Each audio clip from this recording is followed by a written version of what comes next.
Welcome back to the farm, everyone. Today we're going to talk about everyone's favorite topic, weeds. We're going to show you the top 5 things, or the only 5 things we do to prevent weeds from our farm. Before we get started, you know the drill. Hit the hype, like, share, all that crazy stuff. It helps out the farm. And the products that you're going to see in this video you can find in our Amazon store, the links below. Let's get started. Okay, step number 1. Before we proceed, you need to get your land ready, or your area that you have of the weeds. So trench for your irrigation, get your irrigation lines in, level out whatever spots you need to. If you have a high spot, if you want a mound, build the mound up now. Once we get all that set up, we are never going to dig into this area again except for to put our plants. Every time you dig into the ground or rototill or trench, you are just bringing up weed seeds. And so everything we do from here forward would be defeated if we keep tearing up the ground. So that's step 1. Step 2 is we're going to germinate the weed seeds. All right, step 2 is we're going to germinate the weed seeds and then tarpon, smother, and kill them. So for us, we can do this in the winter because we're in Central California. Weeds grow all year long. So during the rainy season, we will let the rain hit and then we'll cover the area with a tarp. This is the last area of the farm. I'm kind of on a hillside here that we're killing the weeds. If you're in a drier area or it's snow and you can't do this in the winter, you just need to find a window even during the summer, and if you need to water, go for it. Get the seeds germinated, the area green, pull the tarp over it, and then let it sit for 6 weeks at a minimum. The tarp, your best bet is if it's UV rated, it'll last longer.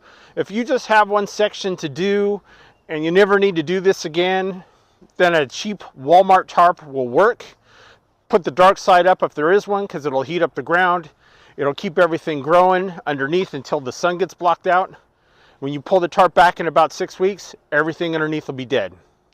All right, step 3, now that you got your ground all sterilized and the weed seeds gone, now you need to cover it. If you don't cover it back up, next season it'll be back to weeds. The wind blows in the weed seeds, birds will bring in the weed seeds. So we cover ours with wood chips from local tree arborists. If you're getting bark from the big box stores, that will work too. You need it about 3 inches deep so that the weed seeds can't just make their way through as easy. And if you can find the wood chips from the tree arborists, this is going to do some other wonders for your soil. It's going to bring in mushroom growth, which is going to make everything explode. But if you don't have access to this, the big box store stuff will work too. Step 4 is how you water. We put everything on drip irrigation. If you use sprinklers to do your flower beds, you are just spraying water everywhere. The weeds that do make it through your bark will then germinate, and you'll be having to take care of those weeds. Localize your water. We only water where our plants are. In the rainy season, you will get a few weeds in the bark. We're going to show you how we take care of that in step 5. But limit the water so the weeds can't grow. Step 5, for those weeds that do make their way through the bark to the soil and rain comes and they germinate, which is not a lot, we'll use a propane torch to burn them. Now in the bark we'll use the propane torch still, but just right after it rains. If you have missed that window and it's dry, then you'll have to pull them yourself, but a propane torch is fun.